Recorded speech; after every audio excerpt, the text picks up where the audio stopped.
welcome to the Spent the Rent podcast. I am your host, Patty Rose. My guest today is a candidate in Springfield, Oregon for the School Board Director Position 3 and a journeyman carpenter with the United Brotherhood of Carpenters, Local 271, Anthony Reed. Anthony, welcome to the show. Thank you for having me today. I'm excited to be here.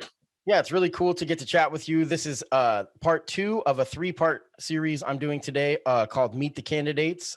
With this podcast, I like to introduce my audience to the local candidates, especially in a midterm election, because, you know, it's a really difficult thing when you look at your ballot. You're like, who are these people? And so this is one of the things when I started this podcast that I really wanted to do.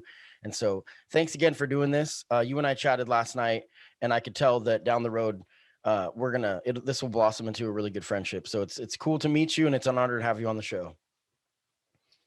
Awesome. Let's get into it. So let's just get right into it. What motivated you to run for the school board? Yeah, so I'm from Thurston area out here, and last summer there was a Black Unity March out here, and the police response to that and all of the kind of all the fallout that followed really fired me up. You know, it got me motivated to change the direction of our neighborhood and of our community. I started a group called Thurston for Anti-Racism. We're over 100 members now. And when the school board position, I saw that they were taking candidates for that, I thought, what a great way to expand that and continue the work. So I'm running for school board in order just to make Springfield, to make it better, man, just to continue the work. One of the things I mentioned, you were a journeyman carpenter. And so your big thing is that you really want to not eliminate, obviously, college prep is very important. It's vital. But you also want to really encourage people to look into trades and vocational training.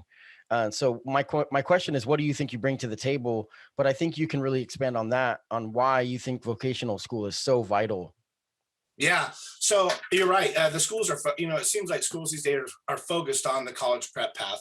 So just testing and getting everybody ready for college. And there's a lot of kids out there who college just isn't in the books. I mean, they're not there.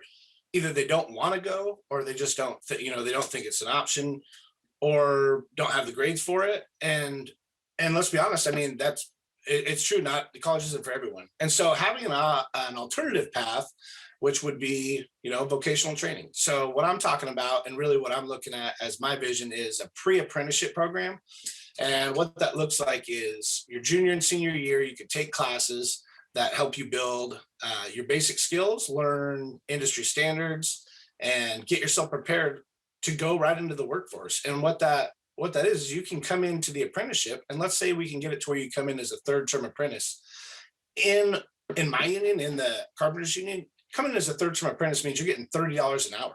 So you're getting $30 an hour, you're getting great benefits, and you've got a career that can support yourself. If you have a family, support your family, and that's coming out of high school with no college debt. I mean, how great is that?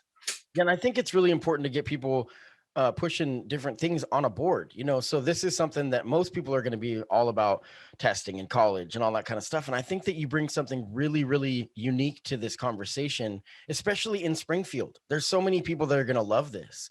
My stepson always says, you go to the lake and you see who has a boat, and it's not people with college degrees, it's contractors, and I think it's true, and maybe that's just shared interest, but I think that's going to really resonate with a lot of Springfield voters across the political spectrum too. I mean, whether it's conservative or liberal, I think that people are going to really like that.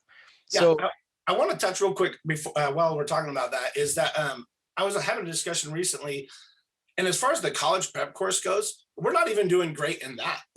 So I had someone get a hold of me and said that their student came back from college and said, hey, there wasn't enough college like AP classes to really put me on par with some of these other kids trying to get into colleges. So schools like Stanford, looking at places like Thurston, they're going, yeah, maybe you don't have enough, and I can't speak directly to that, but having more access to more AP classes and just better college prep. So we're doing both. I want multiple pathways. So you're getting prepared for the vocational training, and if you're going to college, you can do both. I would entertain being able to audit these pre-apprenticeship classes as like a sophomore or something. Who knows, even going into college, you don't know what you're going to do for the rest of your life. I mean, that's a huge question. So giving kids an opportunity to kind of audit these classes and check them out and be like, you know what, that's something I think I could do for the rest of my life. You know, I want to be a carpenter. I want to be a plumber or an electrician. And actually Bully's working right now on expanding apprenticeships to the medical fields, to technology fields, to all kinds of stuff. So you just think about having this array of career paths that kids can kind of check out and choose from. And for a bunch of them, for the pre-apprentice stuff, you can come out and without having to go to college and incur any debt and have a great career. Or if you are going to college, take a bunch of cool AP courses and get yourself prepared and come in with a leg up. And you had mentioned electricians. My kids have looked into potentially going that direction. They've both chose the college route for now, at least. One of them's kind of doing really well. One of them's kind of he's doing okay. It might not be for him, but I don't know the exact number. But the average age of an electrician in the local area is like above 50. So there is such a need for this. Now you have gone through the process, but how difficult is it to get involved though with an apprenticeship? I mean, there's quite a big waiting list, right? So that's something you'd like to see changed? Yeah. So just for those that don't know, I'll just break it down real quick. We're only going to bring in enough apprentices that we have work for, right? So, but the really cool thing is exactly what you just talked about. So baby boomers are leaving the labor force in droves. I mean, you're talking about one of the largest generations exiting the labor force. So your opportunity for upward mobility is at an all-time high. So you come in for guys like me, I'm 34 years old. I'm in the construction industry. All these dudes at the top are leaving the field.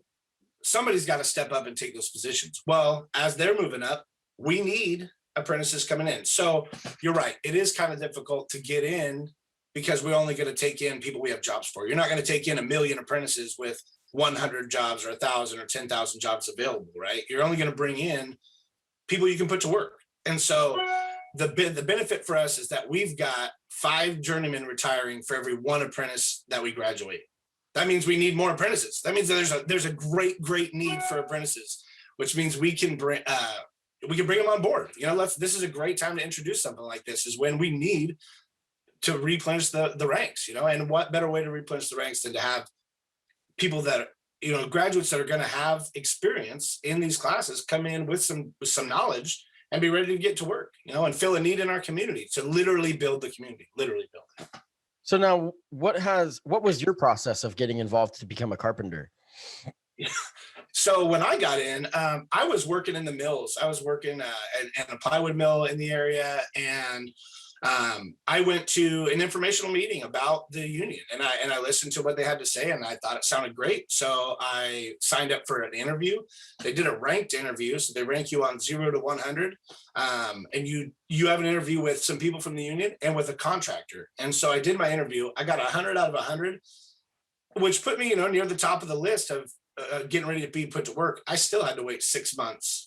That's how just where the market was at the time, where there wasn't a lot of work, and that was pre mass exodus of these baby boomers, right? So it was a little tougher for me to get in, but also I'm not mad at it, because one of the reasons it took me a little longer is I came in off the streets. Now we have direct entry programs, things like helmets to hard hats, which is if you're a veteran, you can get right into our union. We'll bring you right in. You come in, we're just going to give you what they call direct entry.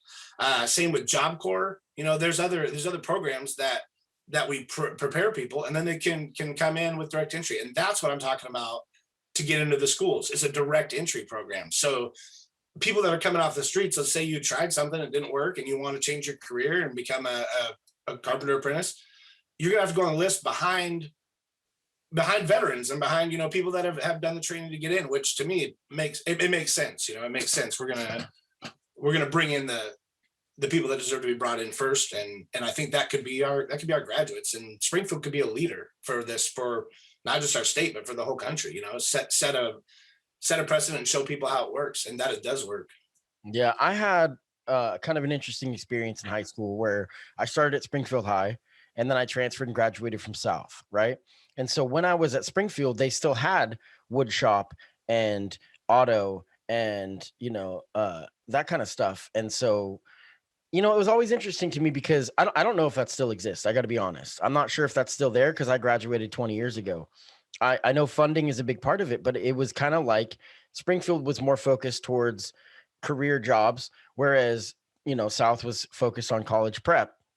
And then South also had International High School, IHS, which was for exceptional students. And I was a transfer student, wasn't allowed to partake because I wasn't, you have to start as a freshman. But it really just kind of made me feel like, why am I even here at South? I loved South, don't get me wrong, but there wasn't anything. All I was doing was going through the motions, and I got a good education there. I'm not going to lie. I'm not saying that, but it just made me feel like if you're not elite, you don't matter. And that was something where I felt like I fell through the cracks. And then, having left Springfield for different reasons, what I saw at Springfield having trade type training, I thought was really important, auto and all that stuff. And I get that it's about funding. I'm not I'm not sure if that still exists So there. the funding is there. Actually, there's things that have been passed through legislation that actually provide funding for CTE and for graduate improving graduation rates and keeping kids from dropping out. But I think they go hand in hand. I mean, so I know we've talked about this before, but when you have a program that is going to provide you a $30 an hour job and a real shot at having a great quality of life right out of high school, that's motivation to stay in school, right? So that the CTE, the pre-apprenticeship programs, all that stuff directly ties to graduation rates and directly ties to dropout rates by giving people, like you said, you were like, why am I here? Well, if you're here because you're learning something that's awesome and you're having fun doing it, and you know that that's going to lead to the quality of life you're looking for through, having a job through direct entry, then of course, you keep coming to school. I mean, I don't know, would that have been something that motivated you? Yeah, I mean, I just didn't know. The thing that motivated me is my dad told me if I didn't graduate high school, I'd be a loser. So, but the reality is that I went to school to be a barber right out of high school, and I knew I was going to do that by the end of my junior year. There wasn't anything that was preparing me for that other than having that diploma. I could have done it with a GED, so I could have just dropped out. But I'm a firm believer in follow through. When you set your goal at something, you have to complete it. And with high school, I think we're getting a diploma can mean to some students that don't intend on going to college. What it does mean, though, is that I can do it because it sucks. Like high school sucks. There's no two ways about it. And so or at least for a lot of students, I think some people excel and whatnot, but some students are just like I said, why am I here? But yeah, when I started talking to you about doing this interview, my ears perked up because of the fact that you are so driven on vocational training. And as a person that works, I guess barbershop is kind of a blue collar job too. I definitely think it has worked out so well for me. I mean, I would have gone to school for communications and done radio broadcasting, and now I get to sharpen my range of conversation by talking to people from every swath of life, every direction, as a barber. And then I get to do this podcast as a hobby, and I get to do it my own way without a boss. So it's a lot of fun. So, I mean, there's different routes, but it's being a barber and having a trade has been the best move I could have ever made, because I'm making pretty good money at this point in my career. It didn't happen overnight. But I'm not union though, and I don't have any benefits because I'm an independent contractor. So that's something that you could probably talk on a little bit. Some of the benefits of being union. Unions are in a weird spot right now. There's a lot of anti-union rhetoric, and speak on why you think it's such an important thing. Yeah. So the big things with the union is that you have collective bargaining agreements. So you have people that are there to protect your rights and as a worker. And so you get a fair wage. They're protecting your benefits. We're in negotiations right now for our contract. And so what that means is that whoever the contractors are, you have the contractors that are signatory. They've signed on to use union labor. They meet with our team, and we work out an agreement that works well for both sides. So the contractors know that they're getting skilled labor that's going to bring their job in on time, under budget, and in a safe way. One thing that we have is and I've never worked on unions, so I can't tell you what they have, but we have a very good drug policy, like drug-free program. Like literally, when you get drug tested and you're clean, you get paid. We get $50 check every time we be clean. So you're getting a safe workforce that's coming in. They're coming in drug free. They're coming in to work on time. They've gone through the apprenticeship, so they're skilled. They've got all the skills you need to get the job done. And it's just for the contractors that understand how everything works, you're getting a better deal. Skilled labor isn't cheap, and cheap labor isn't skilled. So, you're getting what you pay for. Now, as far as the school board, where do you think that you can implement this? Now, as one thing, if you do get elected, would going to schools, and you talked about having an info session or whatnot, taking a class to kind of learn about this, but would that be something you'd like to individually go in and speak to kids about, here's other options? So the way that I would get this implemented, and I've thought a lot about this. So I've developed a relationship with the labor commissioner, Val Hoyle. I know Lane County Commissioner Joe Burney's on board for this stuff. Senator James Manning's on board. We've got people that can help move things through. And then I know my union has actually invested in developing curriculum for this kind of stuff. Like, we have the curriculum for it. So it's there. I know in Springfield, they actually have a pre-apprenticeship for electricians. That's already a thing, but it's limited, and I'd like to see that get expanded and then add other trades. So we're not starting from scratch. We're not starting from scratch. We've got some stuff that's already in place, but it's about expanding it and making it literally the other option, right? Or, another option. So instead of just the college prep pathway, you've got a pathway to a career. And I would just, I would like to see that implemented in all of our high schools, not just in our area, but set the precedent and show people that it works, and then expand it, everywhere. Yeah.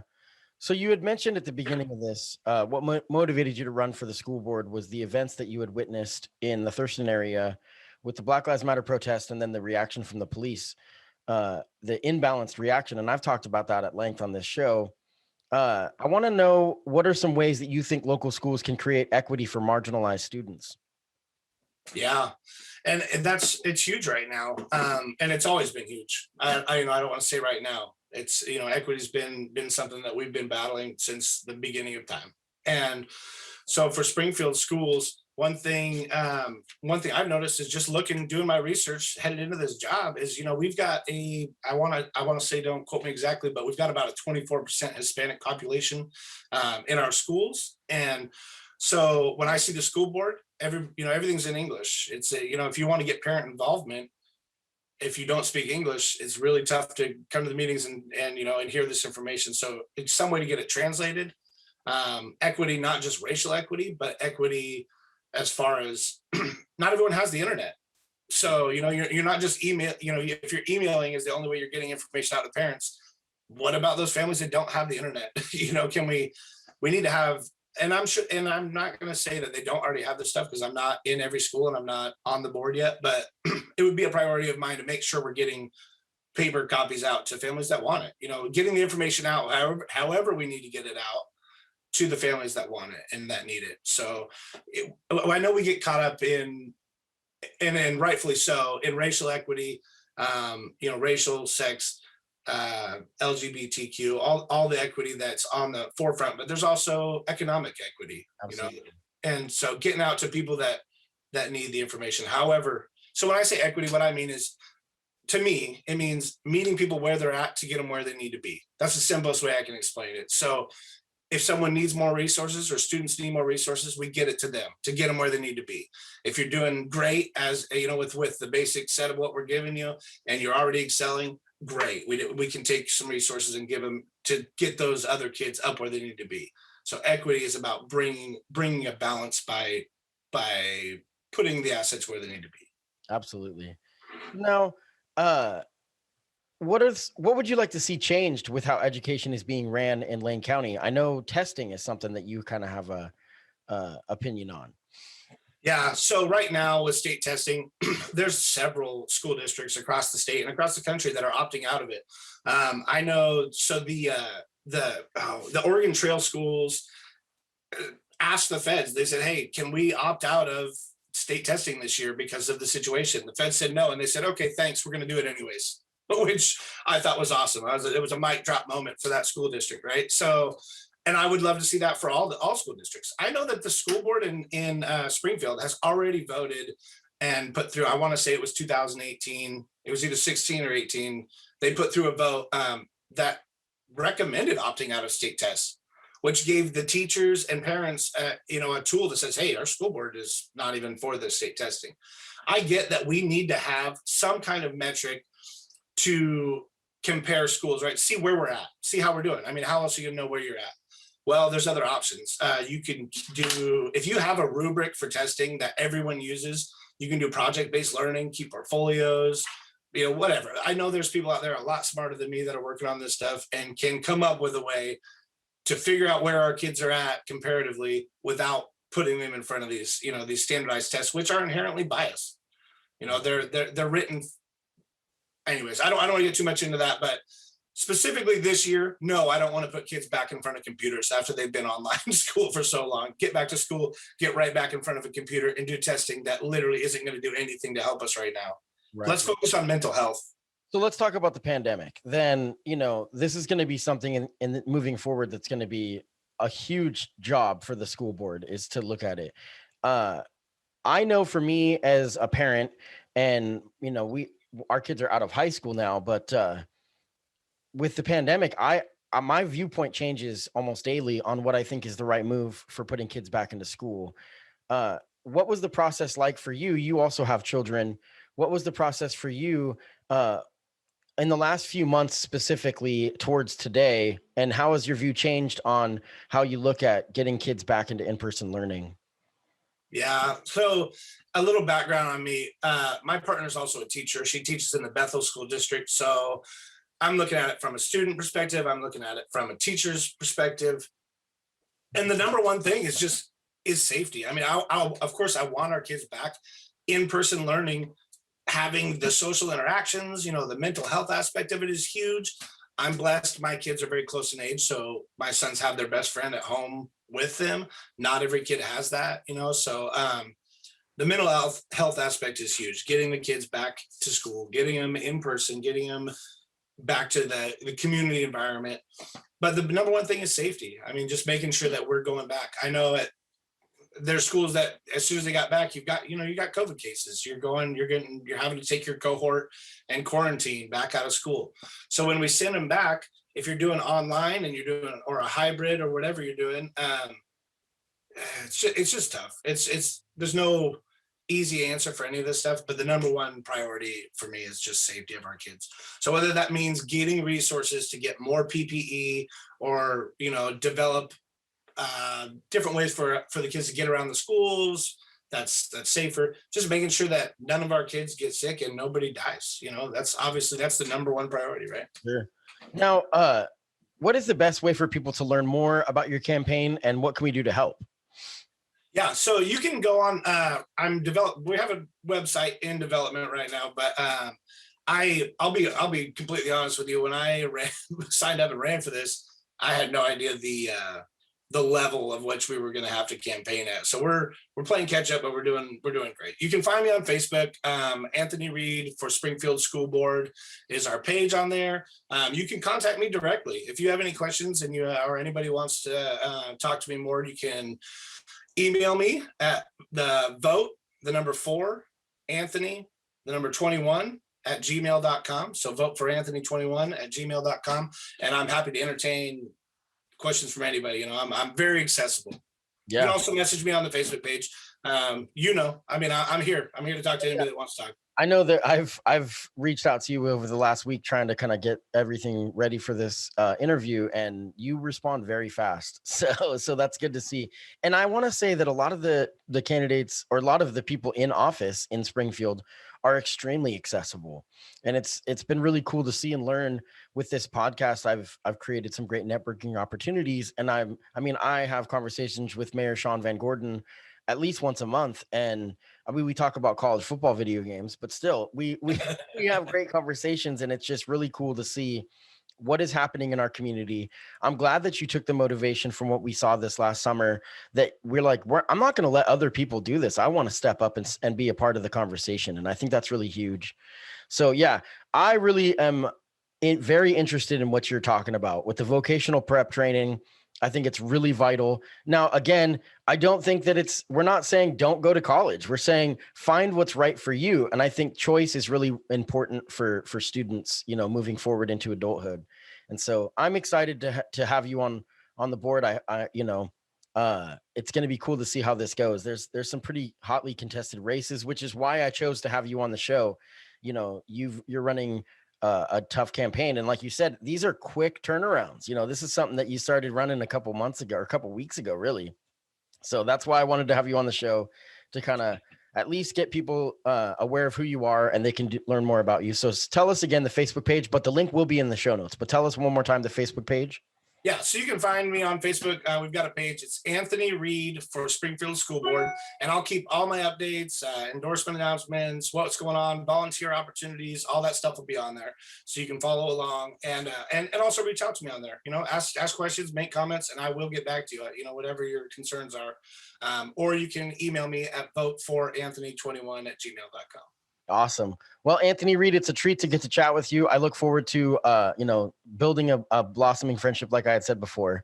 So thank you very much for doing this. It's great to get to know you. I'm going to end this with a song. And before I do, I want to make sure that everyone knows this is part 2 of a 3-part series we're calling Meet the Candidates. I just did an episode before this one with Kelly Mason, also running for a different seat in the school board for Springfield, Oregon.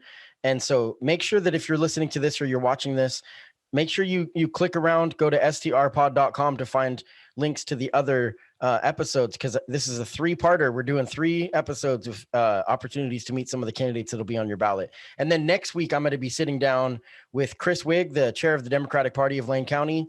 And that'll be a great opportunity for us to really go over what's going to be on the ballot. I'm going to ask him about what does the LCC board do? Because I honestly have no idea. So we're going to learn more about that. And so that'll be good. So I'm going to end this. Anthony Reed, thank you very much. I'm going to end this with a song. This is an old school shout out. One of my favorite punk bands from Springfield, Eugene area from back in the late 90s, early 2000s, Shortround. I pulled this one out of retirement. It's good friends of mine. So this is the song As They March by Shortround. The end of the March, I say